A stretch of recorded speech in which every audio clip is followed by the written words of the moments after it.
বোন, তুমি একবার চিন্তা করো, একটা ছেলে তোমাকে হালাল ভাবে স্পর্শ করতে বা পাইতে তার মোটামুটি 23, 24, 25 বছর লেগে যাবে, এবং তোমার ভরণ পোষণ ম্যানেজ করার জন্য সে এই সময়টাতে অনেক পরিশ্রম করবে এবং অনেক কিছু স্যাক্রিফাইস করে দেন নিজেকে প্রিপেয়ার করবে তোমাকে ছোঁয়ার জন্য অথবা তোমাকে কাছে পাওয়ার জন্য।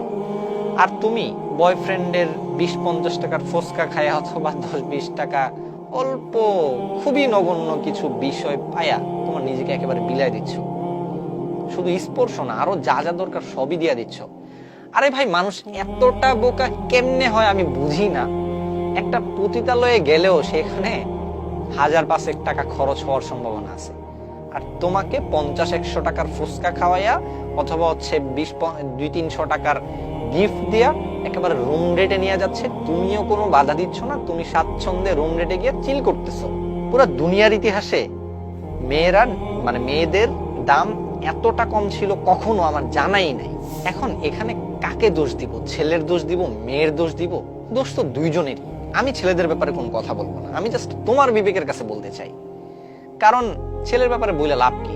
তারা যদি তাদের বোনের দিকে না তাকায়, তারা যদি তাদের আপকামিং ভবিষ্যৎ মেয়ের দিকে না তাকায়, তাদেরকে কল্পনা করে যদি চিন্তা না করে যে আমি এখন যেটা করতেছি ওইটা যদি আমার মেয়ে করে কারোর সাথে, আমি এটা কিভাবে নিব? আমার বোন যদি কারোর সাথে করে সেটা আমি কিভাবে নিব?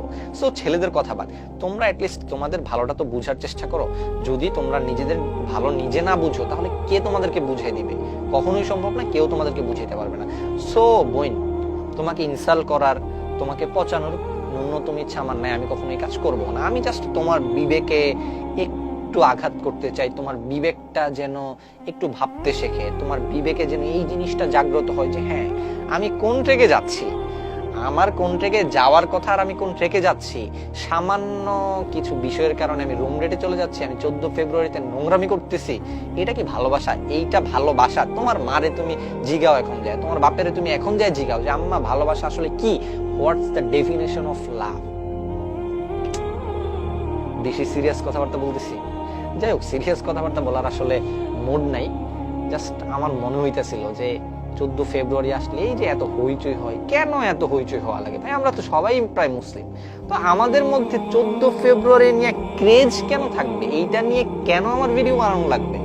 বাট স্টিল এগুলো নিয়ে কথা না বললে মানুষের ভেতরে ঢুকতেছেই না। অহরহর ছেলে মেয়ের আজকে পার্কে এখানে ওখানে চিপায় চাপায় আকাম কুকাম করতেছে, রুম রেট করতেছে, হাবি জাবি যত নিকৃষ্ট কাজ আছে করতেছে।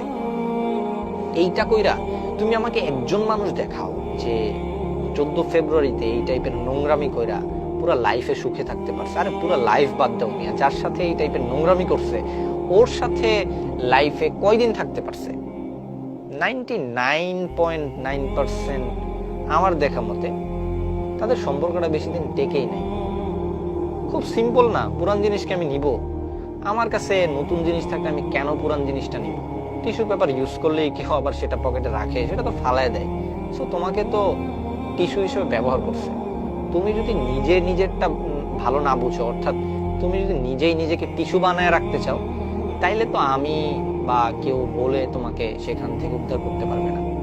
তো যাই হোক, অনেক কথাবার্তা বলছি, মাইন্ড করলে সরি, বাট আমার মনে হয় এই জিনিসটা একটু ভাবা দরকার। তুমি তো শিক্ষিত মানুষ, তো আমি বিশ্বাস করি এই জিনিসটা ঠান্ডা মাথায় ভেবে ভালো একটা সিদ্ধান্ত নেওয়ার যোগ্যতা আল্লাহ তোমাকে দিছে, এবং সেই যোগ্যতা তোমার অলরেডি তুমি গেইন করে ফেলছো।